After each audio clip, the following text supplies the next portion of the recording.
Hi welcome to village Siri cooking. ఈ ఛానల్ని ఆదరించిన ప్రతి ఒక్కరికి మా హృదయపూర్వక నమస్కారములు.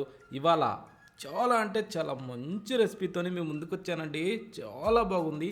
ఒక్కసారిగా ఈ విధంగా మంచి గ్రేవీగా చిక్కగా ఉండే ఈ కర్రీ చేయండి.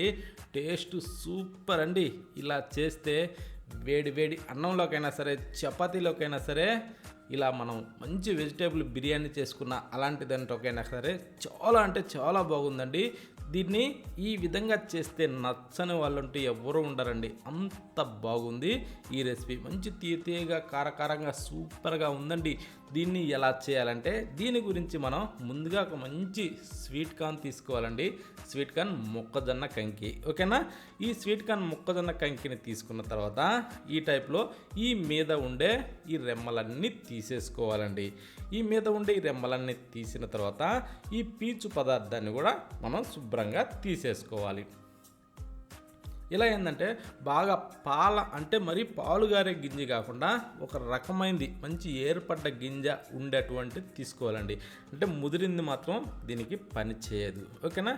మరీ పాలుగారేటిది కూడా నుజ్జు అయిపోద్ది. ఇప్పుడే బాగా అంటే లేత గింజ ఏర్పడిన అలాంటి కంకిని తీసుకునేసి ఈ టైప్లో గింజలు మొత్తం ఒలిసి ఒక ప్లేట్లు అయితే వేసుకుందాం. అంటే నేను ఈ కంకిలోకించి దాదాపు ఒక సగం కంకి ఒలిసానండి. అంటే ఈ కంకి కొంచెం పెద్దది కాబట్టి ఒక సగం కట్టి, అంటే మనకి ఇంట్లో ఒక 2 లేదా 3 4 ఉన్నారా, దానికి సరిపోయే మనం గింజలు ఒలుచుకోవాలి. ఇప్పుడు అవి పక్కన పెట్టి మిక్సీ జారీలోకి ఒక 4-5 టేబుల్ స్పూన్లు పెరుగు, ఒక 7-8 జీడిపప్పులు తీసుకునేసి ఇలా మెత్తగా గ్రైండ్ చేసుకోవాలండి. ఈ టైప్లో పేస్ట్ వస్తుంది. నీళ్లు పోసే అవసరం లేదు, పెరుగులో నీళ్లు ఉంటాయి కాబట్టి, ఓకేనా? ఈ టైప్లో వచ్చిన తర్వాత పేస్ట్ని పక్కన పెట్టేసి మరొక మిక్సీ జారీ తీసుకునేసి దాంట్లో కట్ చేసిన టమోటాలని అందులో వేసుకోవాలి. దాదాపు నేనైతే ఒక 4 టమోటాల దాకా తీసుకునేసి ఇలా మెత్తగా గ్రైండ్ చేసి ఈ టైప్లో పేస్ట్ వస్తుంది. ఇప్పుడు దీన్ని కూడా మనం కాస్తలా పక్కన పెట్టేసుకుందాం. పక్కన పెట్టిన తర్వాత ఒక బౌల్లోకి నీళ్లు తీసుకునేసి ఆ నీటిని స్టవ్ ఆన్ చేసి స్టవ్ మీద పెట్టాలి. అంటే ఆ నీళ్లు దాదాపు ఒక 2 గ్లాసులు నీళ్లు ఉండాలి.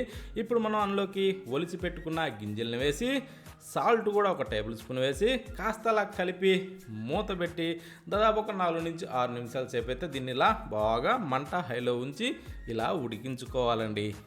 ఈ విధంగా ఏంటంటే 4-6 నిమిషాలు, అంటే 1 నిమిషం అటో ఇట్లో ఇవి సింపుల్గా ఉడికిపోతాయి. చూడండి, ఈ టైప్లో మనం అయితే బాగా ఉడికించుకోవాలి. ఇలా ఉడికిన వాటిని తీసి పక్కన పెట్టి స్టవ్ ఆన్ చేసి మరొక ప్యాన్ అయితే పెట్టుకునేసి దాంట్లో ఒక 2 గంటలు ఆయిల్ వేసుకుందాం. ఆయిల్ని కొంచెం వేడెక్కనిచ్చేసి ఆ తర్వాత జీలకర్ర ఒక టేబుల్ స్పూన్ వేసి కట్ చేసిన ఉల్లిపాయలండి ఒక 2, పెద్ద సైజుది అయితే 1, చిన్న సైజు అయితే 2 ఉల్లిగడ్డల్ని సన్నగా కట్ చేసి ఇందులో వేసుకునేసి మంట కొంచెం లో లేదా మీడియంలో అడ్జస్ట్ చేసుకుంటూ ఇలా మంచి గోల్డెన్ బ్రౌన్ కలర్ వచ్చేంత వరకు ఈ ఉల్లిపాయలని మనం బాగా వేగనిచ్చుకోవాలి. ఆ తర్వాత సగం టేబుల్ స్పూన్ దాకా పసుపు వేసుకునేసి ఒక 2 టేబుల్ స్పూన్లు కారం వేసుకోవాలండి, ఓకేనా? ఇలా రెడ్ చిల్లీ వేసిన తర్వాత ఇప్పుడు 1 టేబుల్ స్పూన్ ధనియాల పొడి, సగం టేబుల్ స్పూన్ గరం మసాలా ఇవి వేసాక 1 టేబుల్ స్పూన్ వచ్చేసి సాల్ట్ కూడా వేసుకునేసి ఇలా బాగా కలుపుకోవాలి. కలుపుతూ దీన్ని మంచి కలర్ వచ్చేంత వరకు, అంటే దాదాపు ఒక 2-3 నిమిషాలు టైం పడుతుంది. అంత టైం వరకు దీన్ని బాగా ఇలా కారం వాసన పోయేంత వరకు మనం వేగనిచ్చుకోవాలి. చూడండి, ఇలా వేగిన తర్వాత ఇప్పుడు ఇందాక మనం గ్రైండ్ చేసి పెట్టిన ఈ పెరుగు, జీడిపప్పు ఉంది చూడండి, ఆ పేస్ట్ని దీంట్లో వేసి ఆ మిక్సీ జార్లో కొద్దిగా నీళ్ళు పోసి అలా కుప్పిలిచ్చి దాంట్లో పోసేసుకునేసి ఇలా కలుపుతూ ఇది కూడా మంచి కలర్ వచ్చేంత వరకు దీన్ని కూడా ఇలా వేగనిచ్చుకోవాలండి. దీనికి కూడా ఒక 2-3 నిమిషాలు టైం పడుతుంది. ఇందులో నీరు మొత్తం పీల్ చేసుకునేసి ఇలా కొంచెం ఆయిల్గా వస్తుంది. ఈ టైప్ వచ్చిన తర్వాత మనం గ్రైండ్ చేసి పెట్టిన ఈ టమోటా పేస్ట్ ఉంది కదా, దాన్ని కూడా దీంట్లో వేసేసి ఆ మిక్సీ జార్లో మరి కొద్దిగా నీళ్ళు పోసి అలా కుప్పిలిచ్చి దీంట్లో వేసేసుకొని దీన్ని కూడా కలుపుతూ బాగా, అంటే ఈ టమోటాల పచ్చి వాసన పోయేంత వరకు మనం బాగా వేగనిచ్చుకోవాలండి. దీనికి కూడా ఒక 2-3 నిమిషాలు టైం పడుతుంది. ఈ కర్రీని ఏంటంటే ఈ టైప్లో 1 by 1 ఇలా చేసుకుంటూ వస్తే మంచి రుచి వస్తుందండి. ఇప్పుడు మనం ఇలా ఉడికిన దాంట్లో మనం ఉడకబెట్టిన ఈ స్వీట్ కార్న్ గింజల్ని అంటే మొక్కజొన్న గింజల్ని దీంట్లో వేసేసుకుందాం.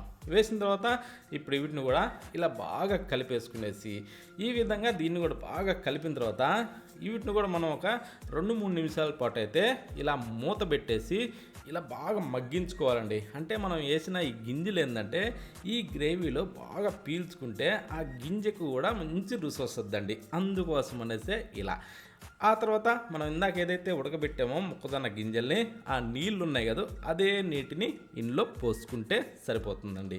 మరి ఎక్కువ అవసరం లేదు. ఇప్పుడు రుచికి సరిపడా సాల్ట్ కూడా వేసేసుకునేసి కాస్తలా మిక్స్ చేసుకోవాలి. ఈ విధంగా బాగా దీన్ని మిక్స్ చేసిన తర్వాత మూత పెట్టి మరొక 4-6 నిమిషాల సేపు అంత టైము బాగా ఉడికించుకోవాలి. ఏంటంటే మనం పోసిన నీరు ఏదైతే ఉందో ఆ నీరు మొత్తం ఇనికి ఈ టైప్లో చిక్కని గ్రేవీ రావాలండి. అందుకోసం ఇప్పుడు మీదకించి కసూరి మేతి 1 టేబుల్ స్పూన్ వేసుకునేసి కొత్తిమీరనండి శుభ్రంగా కడిగి ఇరిసి ఒక పిడికిడి వరకు అందులో వేసేసుకో. ఇబ్బందే లేదండి, మంచి వాసనతోనే సూపర్గా ఉంటుందండి. ఒకవేళ కొత్తిమీర తినని వాళ్ళు వేసుకోకుండా వచ్చే నష్టం లేదు. ఈ టైప్లో బాగా కలుపుకునేసి ఇప్పుడు ఆఖరిని ఒక్కసారి అలా టేస్ట్ చూసుకునేసి ఇక స్టవ్ ఆఫ్ చేసుకోవాలండి. అంటే టేస్ట్ దేని గురించి అంటే ఒకవేళ సాల్ట్ తగ్గినా ఎక్కినా ఈ టైంలో వేసుకోవచ్చు. ఓకేనా? ఈ టైప్లో వేడి మీద వేస్తేనే దానికి రుచి బాగుంటుంది. అందుకోసం అనేసి ఇప్పుడు దీన్ని వేడివేడిగా సర్వ్ చేసుకుని తిని చూడండి. ఎంత బాగుందంటే అంత బాగుందండి. ఈ టైప్లో చేస్తే ప్రతి దానిలో కూడా టేస్ట్ సూపర్ అండి. వేడివేడిగా అన్నంలోకైనా సరే చపాతీలోకి అయితే కాస్త చెప్పనే అవసరం లేదండి, అంత బాగుంటుంది. ఈ మంచి చికెన్ గ్రేవీగా ఈ కర్రీని తీసుకునేసి చపాతీ ముక్క అలా తీసుకొని ఈ విధంగా తీసుకొని తింటుంటే రుచి ఉందండి. సూపర్ అంటే సూపర్ అండి. ప్రతి ఒక్కరూ ట్రై చేయండి.